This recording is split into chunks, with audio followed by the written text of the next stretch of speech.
lafaz yang dibacakan oleh mereka berbeda. Kita beribadah dengan cara bersedekah.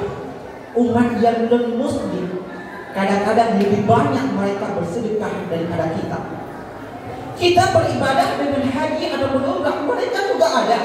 Cuma kadang-kadang lafaz talbiyah ataupun niat yang dari mereka lakukan berbeda dengan kita. Akan tetapi berbeda dengan masalah puasa. Puasa adalah salah satunya bentuk ibadah yang praktek daripada ibadah tersebut sangat berbeda dengan bentuk ibadah yang dilakukan oleh umat-umat agama yang lain.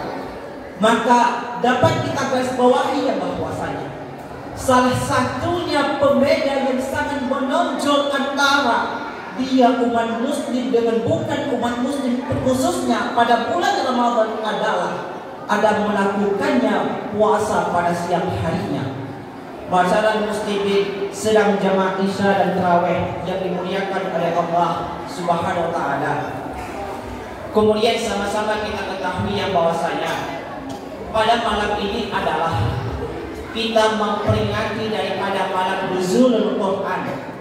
Malam daripada awal kali malaikat Jibril menurunkan sebutir ayat kepada baginda Rasulullah sallallahu alaihi wasallam. Dikarenakan pada dasarnya Allah Subhanahu wa taala yaitu membagikan tahapan daripada penurunan Al-Qur'an. Yang pertama adalah di saat Al-Qur'an berada pada Allah, kemudian Allah turunkan Al-Qur'an pada Lauhul Mahfuz. Tujuannya apa? Itu tujuannya adalah seperti tujuan Allah Ta'ala menciptakan Lauhul Mahfuz, yakni disitulah tempat tercatatnya antara qada dan qadar yang akan terjadi kepada seorang hamba. Kemudian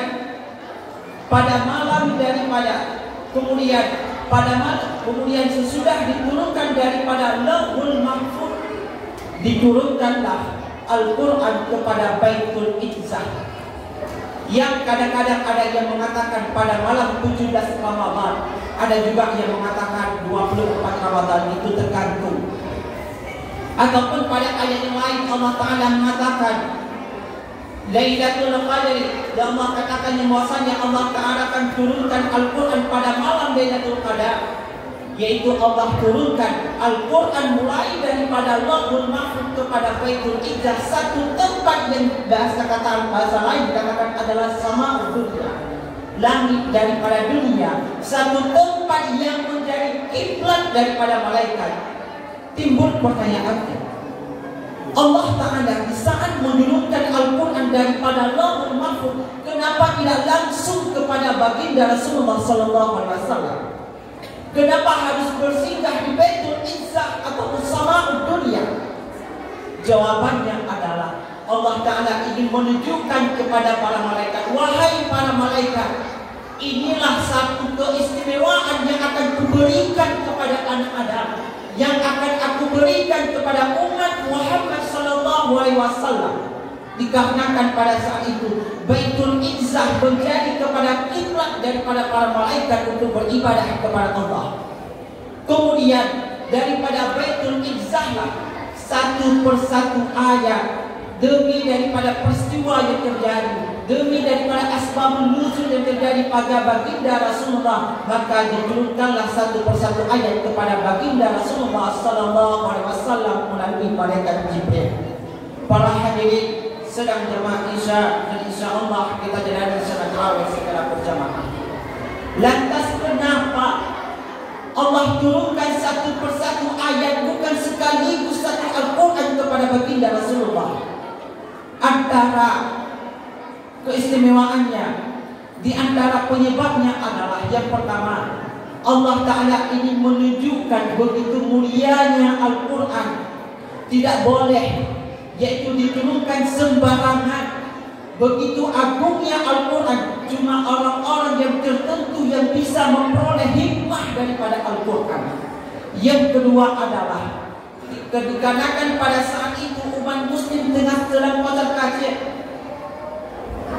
Mereka baru beradaptasi dengan Islam, maka tidak boleh sekaligus memudahkan hukum kepadanya. Akan tetapi sedikit demi sedikit diajarkan oleh Allah kepada Nabi Allah melalui malaikat Jibril. Kemudian dikarenakan kenapa Al-Quran tidak Allah segera agungkan, segera turunkan satu juz, bukan satu juz, satu Al-Quran Allah turunkan langsung kepada baginda? Jawabannya adalah dikarenakan takutnya terjadi lupa pada baginda Rasulullah di saat menghafal keseluruhan daripada Al-Quran itu. Para hadirin sedang jemaah Isya, insyaallah kita dalam sholat tarawih secara berjamaah. Banyak daripada penyebab-penyebab kenapa Allah menurunkan Al-Quran satu ayat, sebutir demi sebutir ayat kepada Nabi Allah Muhammad. Namun kelebihan daripada Al-Quran, kita telah ketahui yang bahwasanya kelebihan daripada Al-Quran sangatlah banyak. Satu-satunya qiraah yang memang kita baca tidak tahu artinya, tidak tahu maknanya, tidak tahu maksudnya, akan tetapi membawa kepada nominal pahala ibadah, dikira sebagai ibadah adalah yaitu membaca Al-Quran. Di antara kelebihan yang lain daripada Al-Quran, ulama menggambarkan yang bahwasanya innamal Qur'ana nuzila bil malaikatil Jibril fa asbahal Jibrilu afdalun minal malaikah. Allah Subhanahu wa taala menurunkan malaikat Jibril, menurunkan Al-Quran melalui perantaraan malaikat Jibril. Fa asbahal Jibril afdalun minal malaikah. Maka jadilah malaikat Jibril malaikat yang paling agung daripada segala malaikat. Kenapa malaikat Jibril agung? Dikarenakan Allah menurunkan Al-Quran melalui daripada malaikat Jibril. Summa nuzilal Qur'anu fi Muhammad sallallahu alaihi wasallam. Kemudian Allah Ta'ala turunkan Al-Quran melalui daripada malaikat Jibril kepada baginda Rasulullah sallallahu alaihi wasallam. Fa asbaha Muhammadin afdalu min rasul. Maka jadilah Nabi Muhammad yang paling agung daripada segala nabi-nabi. Kenapa Nabi Muhammad begitu agung daripada ribuan nabi yang lain? Dikarenakan Nabi Muhammad adalah mempunyai Al-Quran. Fanuzilal Qur'anu bi syahri Ramadan. Allah Ta'ala turunkan Al-Quran pada bulan Ramadan. Fa asbaha yakunu syahru Ramadan afdalu min syuhur. Maka jadilah Ramadan bulan yang paling agung daripada bulan-bulan yang lain. Kenapa Ramadan agung daripada bulan yang lain? Dikarenakan Ramadan berada, dikarenakan Al-Quran diturunkan kepada bulan suci Ramadan. Kemudian untuk siapa Allah turunkan Al-Quran? Nuzilal Quran bi ummati Muhammad laisa al-akhar. Allah turunkan Al-Quran kepada umat Muhammad. Fa asbaha yakunu Muhammadun afdalun min ummatil akhar. Maka jadilah umat Muhammad umat yang paling agung daripada umat-umat yang lain. Kenapa kita hari ini diangkat menjadi umat yang paling agung? Dikarenakan kita mempunyai satu mukjizat yang paling agung daripada umat-umat yang lain adalah dikarenakan kita memiliki Al-Quran. Maka ulama mengatakan, limaza yakunul Qur'anu fil qalbi. Bagaimanakah keagungan daripada seorang hamba Allah seandainya Al-Quran berada di dalam dadanya? Begitulah gambaran daripada kelebihan Al-Quran. Contoh yang lain kita katakan, ini adalah lembaran yang biasa. Contoh kita katakan, kenapa lembaran ini bisa berbahagia, bisa kita cium pada hari ini, bisa kita agungkan pada hari ini? Jawabannya adalah yang tertulis di sini adalah untaian daripada Al-Quran.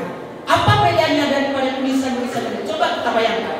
Seandainya pada kertas-kertas yang lain untaian katanya bukanlah daripada Al-Quran, apakah kita akan berani cium kepada ini? Apakah kita menghormati kepada ini? Sungguh tidak. Maka begitulah bandingannya daripada kita seorang manusia. Kenapa kadang-kadang manusia itu menjadi manusia yang paling agung di atas permukaan bumi? Dikarenakan kadang-kadang Al-Quran berada di dalam hatinya, dikarenakan Al-Quran menjadi barometer di dalam kehidupannya.